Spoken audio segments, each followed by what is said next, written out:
بسم اللہ الرحمن الرحیم نحمدہ ونصلی علی رسولہ الکریم۔ عزیز طلبہ کرام، ڈیئر اسٹوڈنٹس، آج ہم اسلامیات کلاس 7 کے اسلامیات میں پیج نمبر 16 پر سبق پڑھیں گے قرآن مجید کے حقوق کے متعلق، کہ قرآن مجید کے حقوق کیا ہے۔ تو آپ اس طرح کریں کہ اپنی کتابیں نکالیں، پیج نمبر 16 پر دیکھیں۔ میں ریڈنگ بھی کرتا ہوں آپ کو انشاءاللہ، اور وضاحت بھی کروں گا، جو باتیں وضاحت کرنے کے ہے اس میں انشاءاللہ میں وضاحت کروں گا۔ تو فرماتے ہیں کہ اسلم صاحب کمرے جماعت میں داخل ہوئے تو 7ویں جماعت کے طلباء آپس میں کسی موضوع پر گفتگو کر رہے تھے۔ اسلم صاحب نے بچوں کو السلام علیکم کہا، طلباء نے جواب میں وعلیکم السلام کہا۔ اسلم صاحب نے بچوں سے پوچھا کہ وہ کس موضوع پہ بات کر رہے تھے۔ اسامہ ایک اسٹوڈنٹ ہے، وہ جواب دیتا ہے، جناب ہم مسلمانوں کے موجودہ حالات کے بارے میں بات کر رہے تھے۔ اس وقت دنیا میں مسلمان بہت بڑی تعداد میں ہیں، لیکن سب سے زیادہ مظلوم قوم بھی یہی ہے۔ جب ہم اخبار پڑھتے ہیں یا خبریں سنتے ہیں تو زیادہ تر خبریں مسلمانوں پر ظلم و ستم کے بارے میں ہوتی ہے۔ جناب ہم جاننا چاہتے ہیں کہ اس صورتحال کا سبب کیا ہے۔ اسلم صاحب بہت خوب بچوں، اگر سب بچے اس طرح سوچنا شروع کریں تو قوم کی حالت بدل جائے اور ہم دنیا میں ایک باعزت مقام حاصل کرنے میں کامیاب ہو جائے۔ عزیز طلباء، مسلمانوں کی ذلت اور رسوائی کا بڑا سبب قرآن کریم سے دوری ہے، قرآن سے دوری ہے، کیونکہ ہم قرآن سے دور ہو گئے تو اس لیے مسلمان خوار ہوئے اور مسلمان ذلیل ہو گئے۔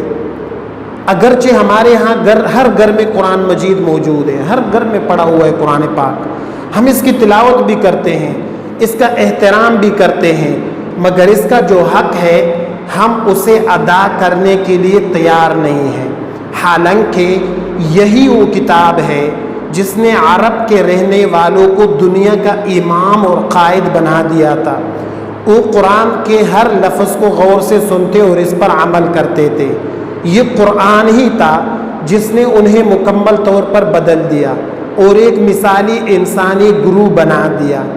اسی طرح قرآن کو اپنی زندگی میں شامل کر لینے سے بھیڑ بکریاں چرانے والے اور صحرا میں رہنے والے انسانیت کے رہنما بن گئے، لیڈر بن گئے، لیڈرز، اور وہ لیڈرشپ کرنے لگے، پوری دنیا کی نمائندگی کی اور پوری دنیا کی امامت انہوں نے کر دی۔ کیوں؟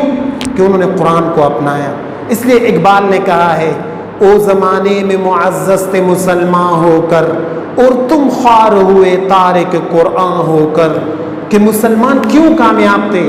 کہ جب انہوں نے قرآن کو لیا ہوا تھا اپنے ہاتھ میں اور اپنے عمل میں اور اپنی زندگی میں قرآن پر عمل کرتے تھے، لیکن جب قرآن کو چھوڑا تو پھر زوال کی طرف چلنے لگے۔ پھر ایک اور اسٹوڈنٹ ہے قاسم، وہ پوچھتا ہے، جناب کیا اب بھی قرآن کے ذریعے سے یہ تبدیلی لائی جا سکتی ہے؟ سر فرماتے ہیں جو ٹیچر ہے اسلم صاحب، کیوں نہیں؟ قرآن تو وہی ہے جس نے صحابہ کرام رضی اللہ تعالیٰ عنہ کی زندگیوں کو بدلا۔ افسوس ہم نے اس تعلیمات کو بالکل فراموش کر دیا، یعنی ہم بھول گئے۔ فراموش کرنا، بھول جانا، جس کو انگلش میں کہتے ہیں کہ فارگیٹ۔ ہم اسے پڑھتے ضرور ہے مگر اس پر غور و فکر نہیں کرتے، نہیں اس سے ہدایت و رہنمائی لیتے ہیں۔ جب تک مسلمان نے قرآن کو مضبوطی سے تامے رکھا، اس کو حقیقی معنوں میں اپنا رہنما سمجھا، اپنے عمل، اخلاق و معاملات کو قرآن کے مطابق استوار کیا، اس وقت تک انفرادی اور اجتماعی ہر سطح پر وہ بلند ہوئے اور غالب رہے۔ اسلام کا جھنڈا 4 سو لہرایا، لیکن جیسے جیسے مسلمان قرآن سے بے پرواہ اور بے تعلق ہوتے گئے، ویسے ویسے ان پر زوال کے سائے گہرے ہوتے گئے، اور نتیجہ یہ نکلا کہ وہ بتدریج فساد اور اخلاقی پستیوں میں مبتلا ہو کر مغلوب ہو گئے۔ ان کا اتحاد پارا پارا ہو گیا، مسلمانوں میں یونٹی ختم ہو گئی، اتحاد ختم ہو گیا، اتفاق ختم ہو گیا، اور وہ فرقوں میں تقسیم ہو گئی کہ جی یہ فلاں فرقے کا ہے، یہ فلاں فرقے کا ہے۔ اس وجہ سے مسلمان کمزور ہو گئے۔ قرآن مجید کتاب ہدایت ہے، یہ ہدایت کی کتاب ہے، ہر شخص کے لیے رہنما اور استاد کی حیثیت رکھتا ہے۔ دل و دماغ کو قرآن کے پیغام کے کھولنے کی دعوت خود قرآن نے بارہا دی ہے۔ قرآن مجید میں انسان کو بار بار ان الفاظ میں جھنجھوڑا کہ تم سنتے کیوں نہیں ہو، تم دیکھتے کیوں نہیں، تم سوچتے کیوں نہیں، افلا تتفکرون، افلا تنظرون، افلا تسمعون، تم عقل سے کام کیوں نہیں لیتے ہو، افلا تعقلون، تم غور و فکر کیوں نہیں کرتے، افلا تتفکرون۔ قرآن کی یہ دعوت ہر انسان کے لیے ہے جو سننے، دیکھنے اور سوچنے کی صلاحیت رکھتا ہے۔ پیارے بچوں، آپ کو یہ بات اچھی طرح سمجھ لینی چاہیے کہ قرآن ایک روشنی ہے، جیسے سورج طلوع ہوتا ہے تو اس کی روشنی میں سب دیکھ لیتے ہیں، بالکل اسی طرح ہم قرآن کی روشنی میں حق اور باطل میں فرق کر سکتے ہیں اور اپنے لیے صحیح راستے کا انتخاب کر سکتے ہیں۔ ارشاد باری تعالی ہے قرآن کریم میں، اللہ نے فرمایا یا ایھا الناس، اے لوگو، قد جاءکم برہان من ربکم، تمہارے پاس تمہارے رب کی طرف سے روشن دلیل آ گئی ہے، وَأَنزَلْنَا إِلَيْكُمْ نُورًا مُبِينًا، اور ہم نے تمہاری طرف ایسی روشنی بھیج دی ہے جو تمہیں واضح راستہ دکھانے والی ہے۔ قرآن کریم بالکل آپ کو سیدھا راستہ دکھا دیتی ہے اور آپ کو صراط مستقیم پر چلا دیتی ہے، جس راستے میں بالکل ٹیڑھا پن نہ ہو، جو آپ کو صحیح رخ پر لے جائے، یہ قرآن کا راستہ ہے۔ اپنے لیے صحیح راہ کا تعین کرنے کے لیے ہمیں قرآن سے ہدایت اور رہنمائی حاصل کرنی ہوگی۔ ہمارا اصل کام یہ ہے کہ پوری دیانتداری کے ساتھ پہلے یہ سمجھیں کہ قرآن مجید کے ہم پر حقوق کیا ہے، پھر ان کی بہترین طریقے سے ادائیگی کی فکر کریں۔ احمد جناب، حقوق العباد اور حقوق اللہ کے بارے میں تو ہم جانتے ہیں، ہمیں بتائیں کہ قرآن مجید کے حقوق کیا ہے۔ تو پھر سر جواب دیتے اسلم صاحب، پیارے بچوں، قرآن مجید کے ہم پر 5 حقوق ہیں، 5 حقوق جن کا ادا کرنا ہم پر فرض ہے۔ قرآن مجید کے حقوق کون کون سے ہیں؟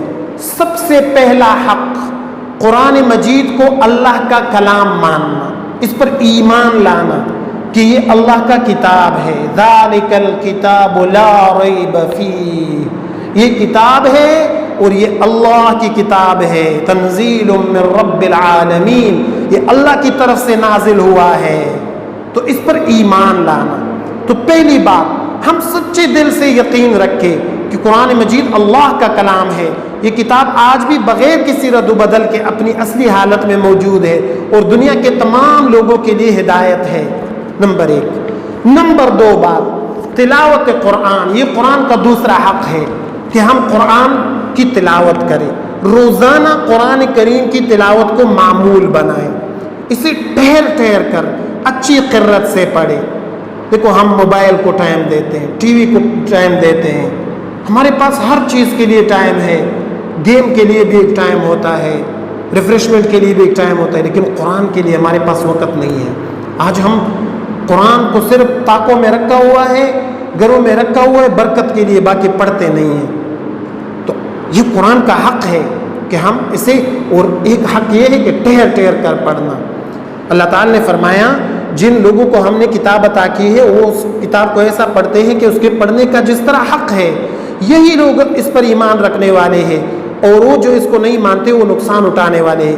نبی کریم صلی اللہ علیہ وسلم نے فرمایا بے شک دلوں کو بھی زنگ لگ جاتا ہے، جس طرح لوہے کو پانی سے زنگ لگ جاتا ہے، کسی نے پوچھا اے اللہ کے رسول صلی اللہ علیہ وسلم دل کے زنگ کی صفائی کس طرح ممکن ہے؟ تو آپ صلی اللہ علیہ وسلم نے فرمایا ہر وقت موت کو یاد کرنا اور قرآن مجید کی کثرت سے تلاوت کرنا، یہ ہو گئے دو حقوق، ایک ایمان لانا، ایک تلاوت کرنا۔ تیسرا حق کیا ہے قرآن پاک کا؟ قرآن مجید کو سمجھنا، قرآن مجید کا ترجمہ سیکھے، اس کے معنی اور مفہوم کو سمجھے، اس پر غور و فکر کرے اور اس سے نصیحت حاصل کرے، اس کا ترجمہ سیکھے کہ قرآن ہمیں کیا کہتے ہیں۔ ہم پڑھتے الحمدللہ رب العالمین، 40 سے پڑھ رہے، 40 سال سے، 50 سال سے پڑھ رہے، یہ پتہ نہیں ہے اس کی معنی کیا ہے، تو اس کی ٹرانسلیشن جو ہے یہ لازمی ہم سیکھیں اور اس پر غور کریں کہ دیکھو اللہ ہم سے کیا چاہ رہا ہے، اللہ ہم سے کیا مانگ رہا ہے، اللہ اس کلام میں کیا فرما رہا ہے۔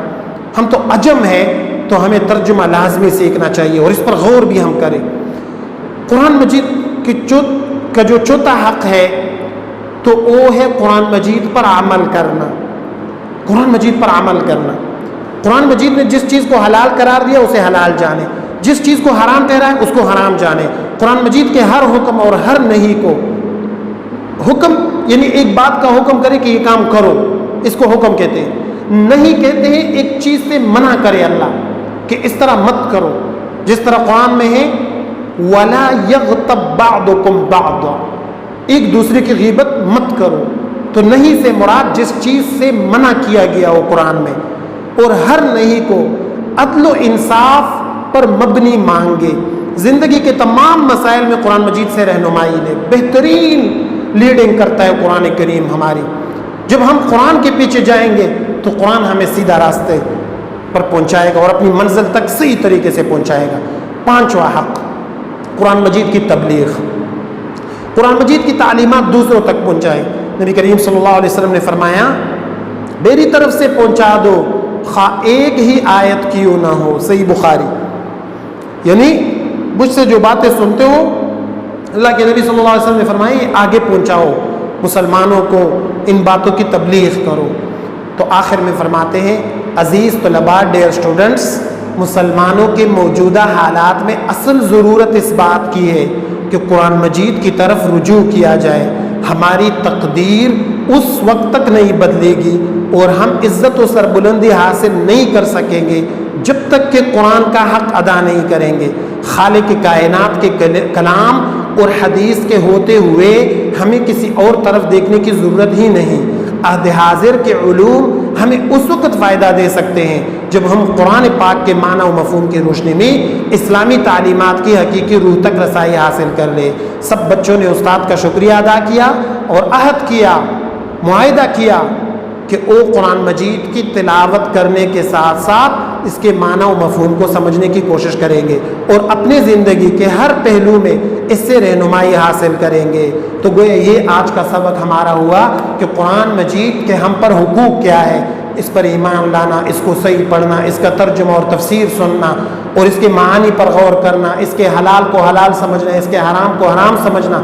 جب ہم اس پر عمل کریں گے تو انشاءاللہ ہماری ہر روز ترقی اور ترقی ہوگی۔ اللہ تعالی ہم کو عمل کی توفیق نصیب فرمائے۔ شکریہ۔